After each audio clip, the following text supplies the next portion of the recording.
it on my phone. Do you? Yes, I did. There's not a beer truck out there, was there? No, Yeah. No. I asked him. I was just wondering. You're recording. I went up to the Since you're dancing, I thought maybe you hit the beer truck or Whenever something. you're ready. Ready? All right, whenever you're ready. I'm ready. Okay, we're recording, so I was born ready. born ready. I'll let you know, I got it And- for the big pot now. Good deal. You're not on the mic, so Okay. talk, in your head voice. Talk in your head voice. All right. Good afternoon, everybody. I want to welcome you to the Moni Heritage Center. We are open today as a Heritage Day, and it is June 18th, 2020. Our program today is Show and Tell, Antique Show and Tell. 2022, sorry, 2022. Just repeat the whole sentence all over again. Okay, want to welcome everybody here to the Moni Creamery for our program today, June 18th, 2022. Today's program is Antique Show and Tell.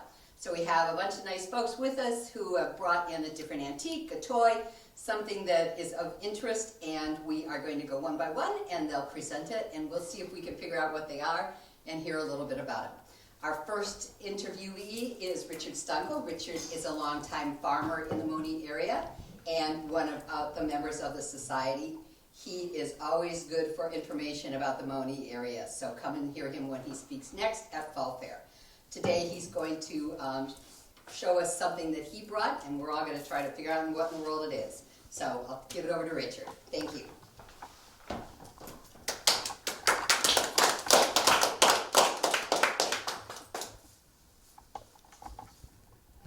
Nice. Oh, okay. Today I brought in this item and this. It will go together.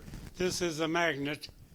It will be put in a cow into her stomach because when she eats her hay, sometimes there's wire, nails, anything metal can be small, but it's pointed and it could pierce the wall of the stomach. So this magnet is inserted. It lays on the bottom of the first stomach. It will stay there. It's heavy enough. You can feel it's heavy, and so. How do you get that magnet into the cow, Richard? To get it in her cow, I'm going to lay this down here. You have this thing here. You go up to the cow. You put your arm around her head, and bring this hand up where her mouth is. Then you use your thumb and you wiggle it back and forth so she opens her mouth a little bit.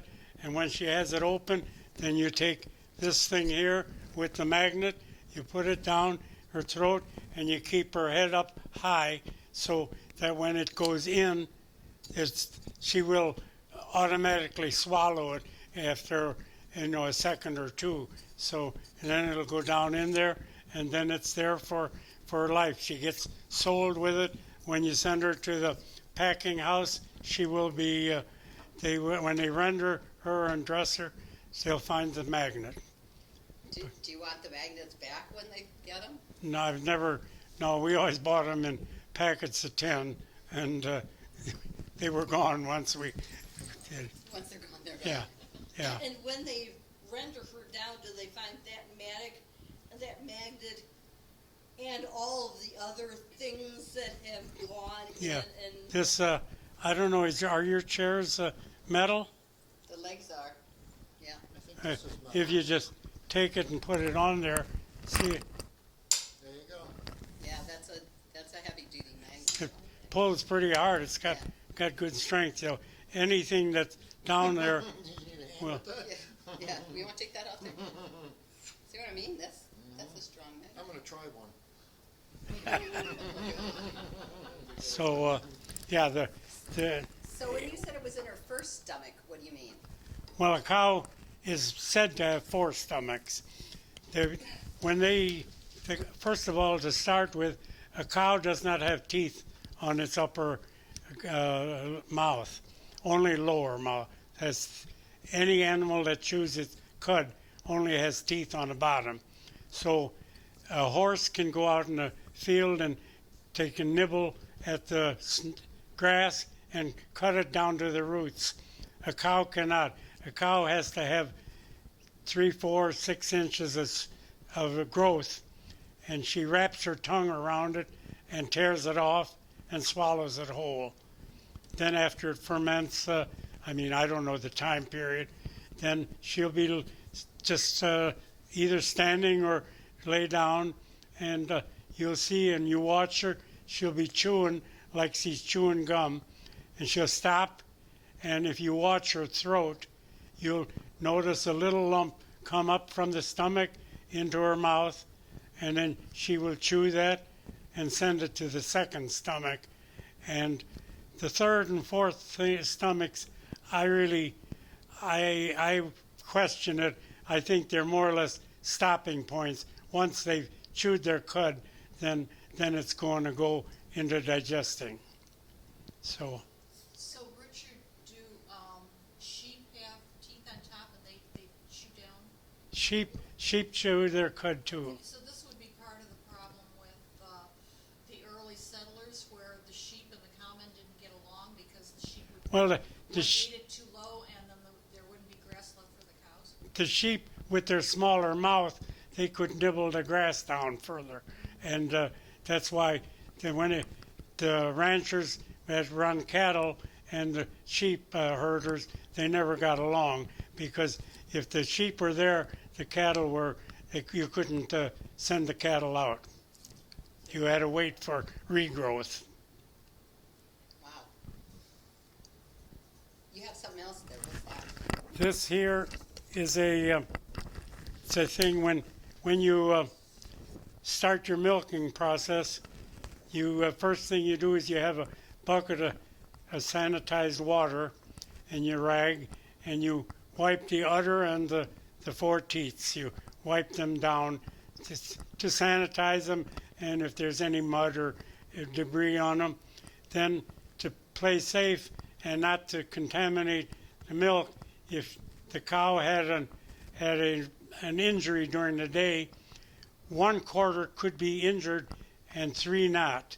So you would take each quarter and you would squeeze once and put a squirt in each of these 4 containers, and then you could check to see if the milk, if it was bloody, if it was lumpy, then you knew there was something wrong with that quarter, and you could milk the other 3 and put it in with the others, and then you had to milk the bad one alone and destroy it.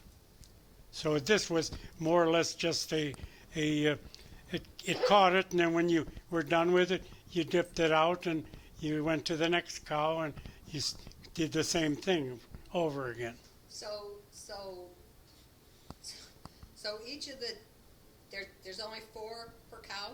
4 per cow. Okay, so each of the teats has its own repository for the milk? Right. It's not like one big reservoir of milk? Oh. No, when you milk by hand, you milk 2 at a time, and you can feel the udder when it's empty. And a cow, when you bring her into to be milked, she'll be content. When you clean her udder and your teats and that's stimulation, and we call it, she will let her milk down. And if you agitate a cow, or if you beat it or something and got it aggravated, they'll hesitate. You won't get the full supply. She'll hold back. You gotta be nice to them. Huh? You gotta be nice to them. Yeah, contented cow. That's what Borden's always said, Elsie the contented cow. That's right. So And how long can a cow be kept producing milk? 6 to 8 years is probably normal. You like to keep them 8, but between 6 and 8. If you got one 10, that's exceptional. And you, even with the offspring, if the cow was a good producer, you would keep her female offspring. The male calves would be, in my case, I sold them before they were a week old. for veal, but we kept all the females for replacements. So I'd say 6 to 8 years. 12 years would be, well, if she was a producer, see, a cow can produce, well, from 8 to 12 gallons a day. A good cow. Not everyone, but Yeah. they can. How long does it take to milk a cow on an average? One cow? 5 minutes. 5 minutes for that? Yeah. Wow. If you ever go to Fair Oaks, they have 72 cows on the Lazy Susan, and they get on, they get sanitized, and the milkers are put on, and it takes 5 to 7 minutes to make the circle. And when she gets back to starting point, she backs up, walks off, and another cow takes her place. It's amazing to watch. It really is. Yeah, so I'd say 5 to 7 minutes. And is that the case when you're doing it? Oh, did you have it by hand or did you have a milking machine? Well, I started out milking by hand when I was 7 or 8 years old, and then when I was about, I'd say 14 in that area, we got a milking machine, but that was with buckets, and then we got 2 buckets so we could milk 2 cows at a time.